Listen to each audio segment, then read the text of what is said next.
Hey guys, it's Ted Bogert. Welcome back to the TED Show. But actually, this is our series, Heroes Always Welcome, one of my favorite series on the show. We talk with veterans like Lechon Kirb, and we speak about their transitioning experience out of the military back into civilian and corporate life, trying to inspire and motivate. There are a lot of vets out there that struggle with that transition. It's very hard to equate what they learned in their training in the military and try to apply it out into the quote unquote real world. And so we love to share tips and tricks and ideas on how they can do that. And of course, we love to spotlight a veteran just like LaShawn or Wilson Majors. We're going to let him explain that soon too. Welcome, my friend. How you doing today? Ted, thank you for having me. I'm doing great, man. It's good to see you.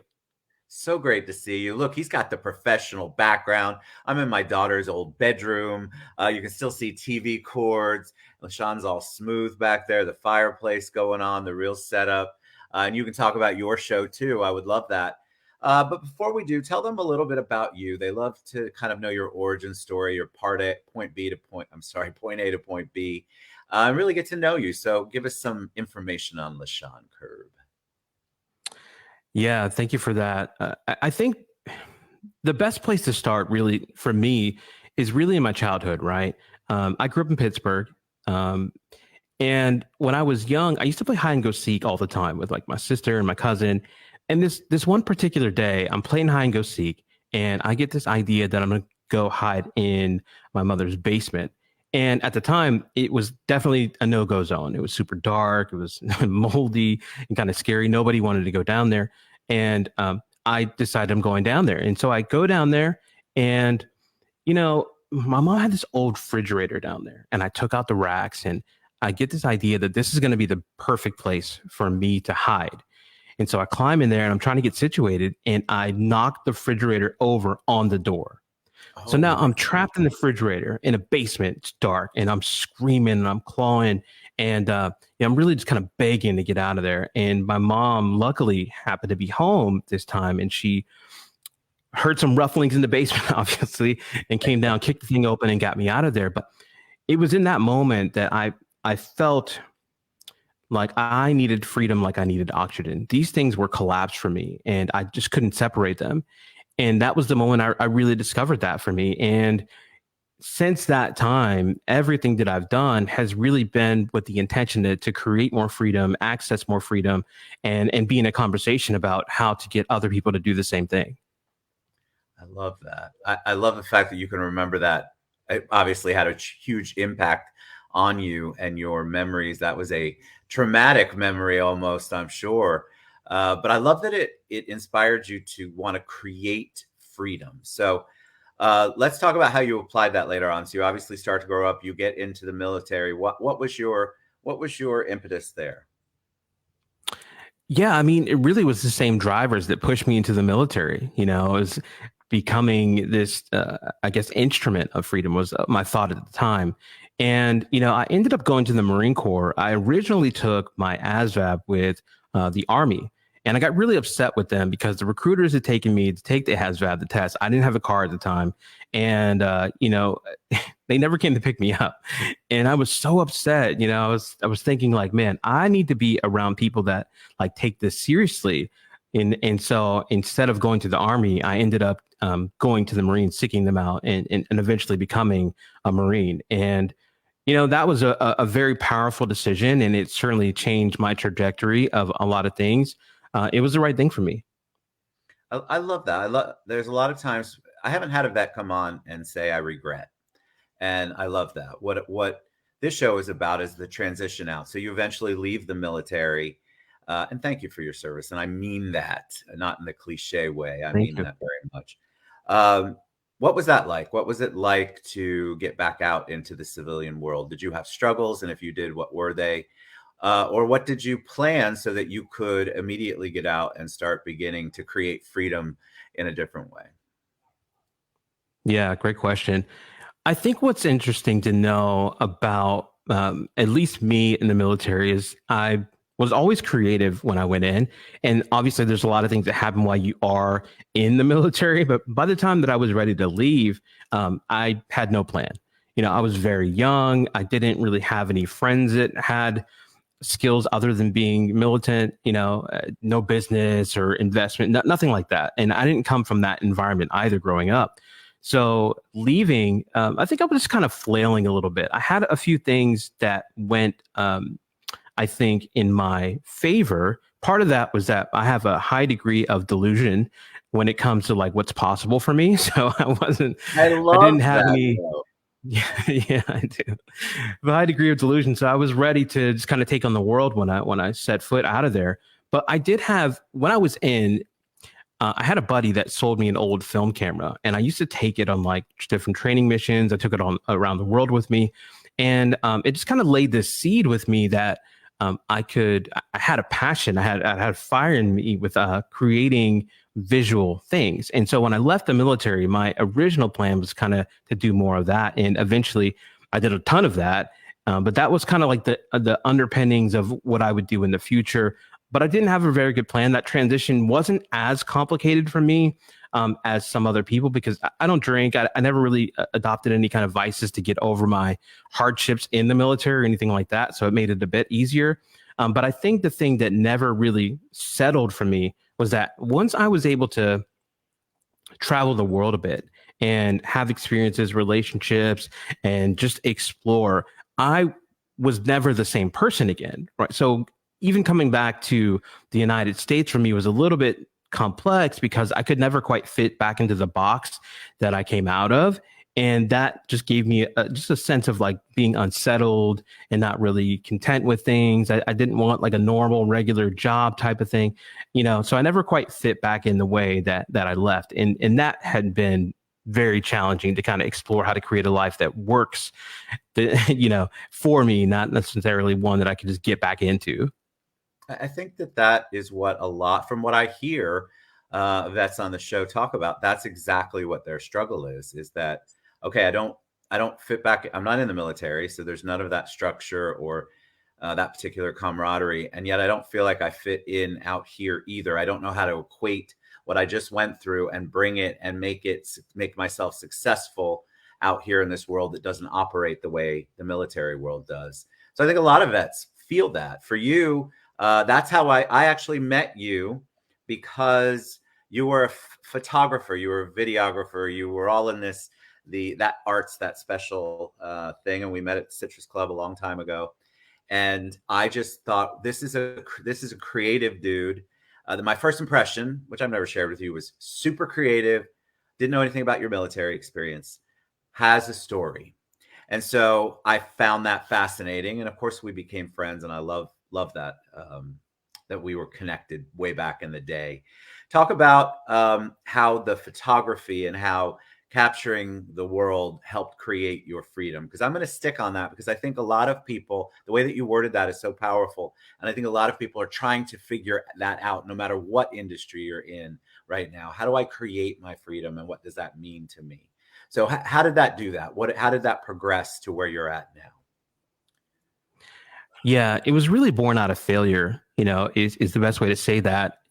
Creatively, I was doing a lot of things. I was getting to the place where I was getting my visual arts, my photography and videography were getting some awareness. I got them in editorials and magazines and billboards and different campaigns. It ended up on BET, ended up on Centric and Universal. And I felt really good about that. And what I didn't feel so good about was it wasn't making me very much money.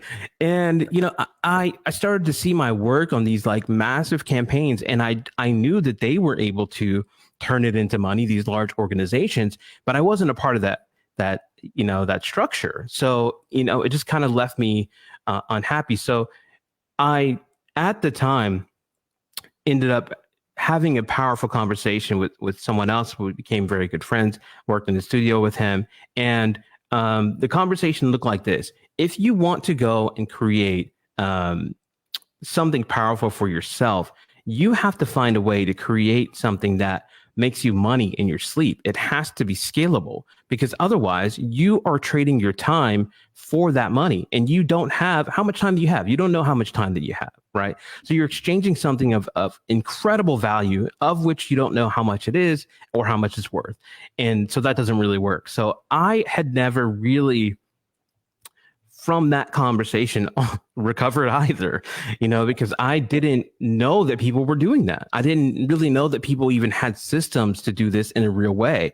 I didn't know people were really making internet money in this way, right? So how scalable things. And so it sent me down a track of trying to discover, well, how was this becoming a thing? What is this? That led me into online marketing and affiliate marketing and digital marketing of various different kinds, online courses, digital products. And that to me started to color the picture in of how other people were doing it. And it gave me the roadmap of how I could do it for myself. And I think that's where a lot of people struggle too. We don't know how to make our time more scalable. That's a great word too, because I feel, and I'm guilty of it sometimes. I give a lot of time out, and it's just not always scalable. I in certain areas of my career, my businesses, I don't create as much scalability as I could or should. But I think a lot of people struggle on how to do that. So, what was the answer for you? What did you finally come to? I know, of course, is one of your businesses. To talk a little bit about that. How did you come to that, and what was the creation like? Yeah, great question. Also, of course, is kind of like our love child. Me and my wife created that. She was actually a consultant with another organization. In her background was as an educator, and specifically with her, she couldn't read up until fifth grade. So she had one teacher that really cared a lot about how kids were learning, and they discovered that she was really struggling. She had dyslexia. And so they needed to try some different learning strategies with her. And after doing that, she went from not being able to read to having like the highest test scores that school had seen within the same year. And so it transformed her life. Obviously, she became an advocate of people learning in alternate ways that people could learn. And fast forward, online marketing, online marketers and online businesses start to really sell education in this massive, massive way to the tune of hundreds of millions of dollars per year. But they had this major problem. And the major problem was they couldn't really get people to learn with these things that they were selling. They were very good at like writing copywriting and getting people to convert and buy from them, but they just didn't know what it took to like deliver upon that promise. And so we noticed that. And so we're like, okay, we can solve that problem. And so she ended up creating this process using over 500 plus research studies of which learning strategies have like the highest degree of positive learning ability, right? So they could influence people to be able to retain the information and stay engaged and have it basically end up having a much higher retention rate when they would buy a course. And so that gave us kind of a lane in the online marketing space to start really consulting with some large businesses punching way above our weight class because they knew how to build kind of a preliminary structure and sell the hell out of it, but they really didn't know how to make a really good one. So that was like the beginnings of what Of Course became. And also we just really cared at the core because obviously it transformed her life. We knew we could help other people with it. And also these are all scalable digital products, right? So we were also helping people like take this time, buy their time back, right? Get outside of themselves and help more people because it wasn't restrictive to what they personally had to do. They had to create some system, some program, some offer, and some flow for this to happen, get some traffic for this to happen. But then they could just do more of that, right? So it became like a natural fit for how we wanted to live, how we wanted to serve, and what was most organic to the way that we could help people. I think a lot of people have that idea. Like they may have the idea, and what you all do is you help them make sure that the idea gets to the people it needs to get to and makes them the money or has the reach or whatever their currency is that they're into or that they want to get. And I think a lot of people just struggle with the fact that they have the idea but they don't know how to do it.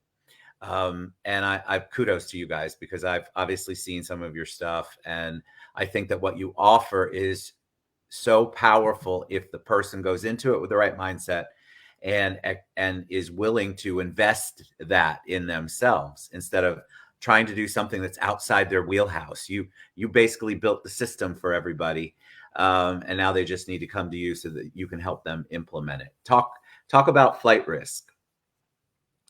Yeah. FlightRisk is like, I'm so excited about it, right? Because I feel like most people have like these great desires in their life, and they usually feel as though they are much farther away from what that is, and my perspective on that is that they're really not. They're like a conversation away from creating a different life.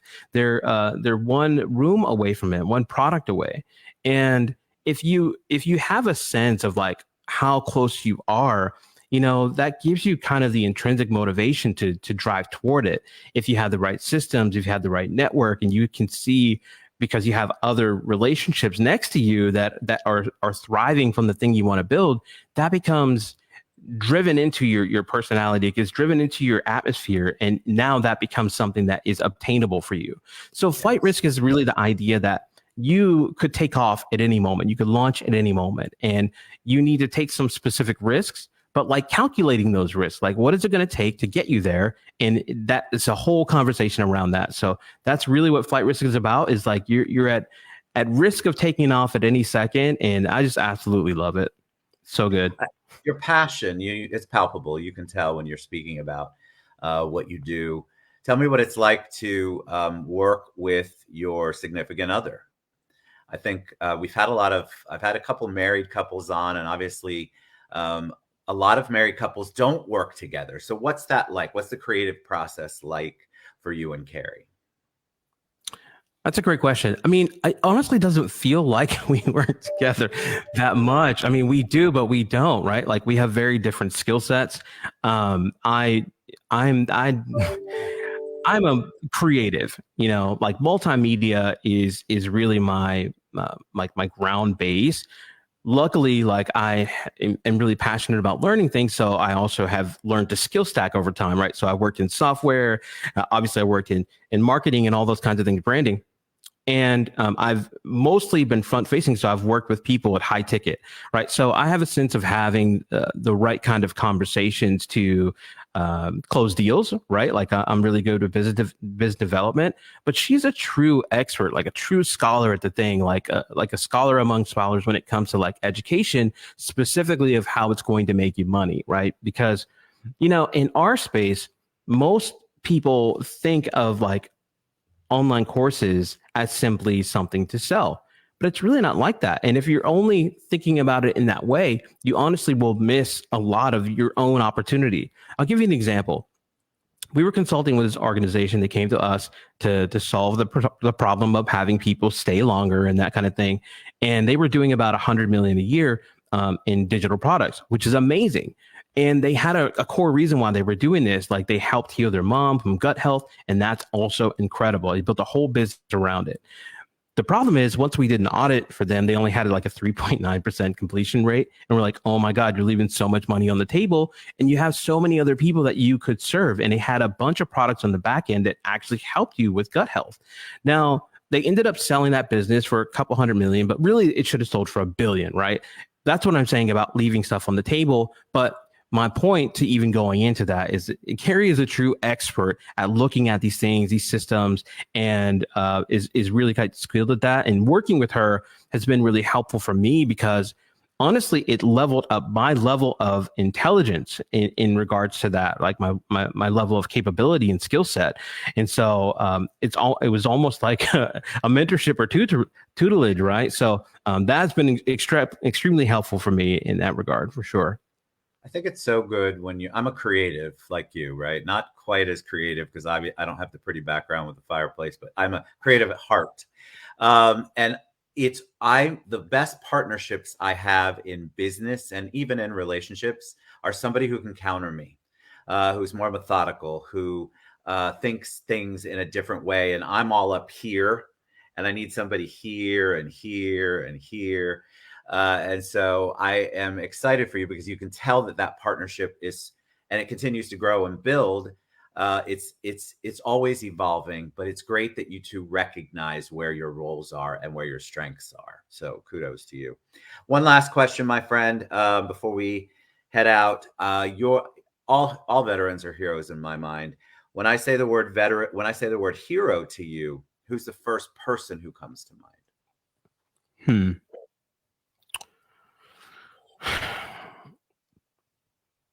Well, to me, my mom was like my greatest hero.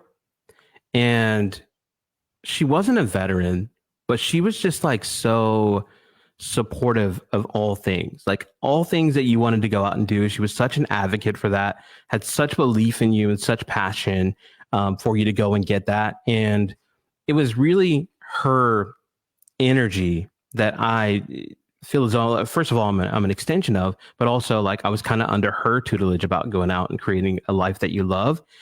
She passed this last year, this last January. And so when I think of what was like most impactful for me in regards to like being a hero, I mean, she honestly, she dealt with so much like difficulty in her life and so much hardship, and to still kind of wake up every day as a positive person that wants to see beautiful things in the world. I love that because it's very easy to go through difficult things and then become hardened by it, right? Become lesser of yourself by it, deteriorated in a way. And she just wasn't like that. And I just love it. It was such a spark, and I can only hope to kind of carry on that same type of thing. So for me, I would put her in that position as a hero. Beautiful, beautiful testimony about your mom. Thank you for sharing that. All right, my friend, tell them the best way they can find out more about you and your businesses and where you're at on social and all that good stuff. Yeah, I mean, really the best way to connect with me is on the interwebs anywhere. You can either Google Lechon Kirb or Wilson Majors. And I know that we can talk a lot about that, but I'll make it quick. Please do. Yes, I forgot. This is good. This is good. You reminded me. Yes, please. So as a creative, like I've been making stuff forever, like graphics and visual and photography and all that. And I ended up creating a moniker a while back called Wilson Majors, really as an ode to my grandfather, whose name was Major Wilson. So, but my name is Lechon Kirb Wilson. So people know me as Wilson or Lechon Kirb. And I ended up kind of blending some of those worlds, right? So if you see any of that on the interweb, it's me. It's totally me. You can go to our website for, of course, if you want to learn more about how to create digital products or that kind of thing. It's of-course.us, or you can come find me at FlightRisk.io. And I'm on all the social. I'm on TikTok. I'm on Facebook. I'm on Instagram, Twitter. I'm even on Threads, though I don't do a lot there. But you can find me everywhere. LinkedIn. LinkedIn everywhere. We'll tag you in all of this too. What a pleasure, what a joy to have you on and to spend time with you. I love what you do. I love your energy. I am thankful for you and thankful for your service to our country, and just thankful you're my friend. I appreciate you, my friend, so much. I do. Thank you for the kind words. Honestly, it's been an honor to be on your show today and to share some space with you and some of the things that I've been through. And man, it's really just happy to be here. Thank you for being a good friend and being an awesome human. Thank you. Same to you. All right, guys, reach out to Lechon Kirb. That is scrolling across the bottom there. You can find him at either of those sites or on social media. And of course, he'll be tagged so you can reach out to him and DM him. If you're looking, you've always been looking to do something like Lechon talked about, reach out to him. I swear to you, he is just as wonderful and personable and kind as he is right now. Thank you, Lechon. Happy holidays. Merry Christmas to you and Carrie and the family. And we will see you guys soon. Bye, everybody.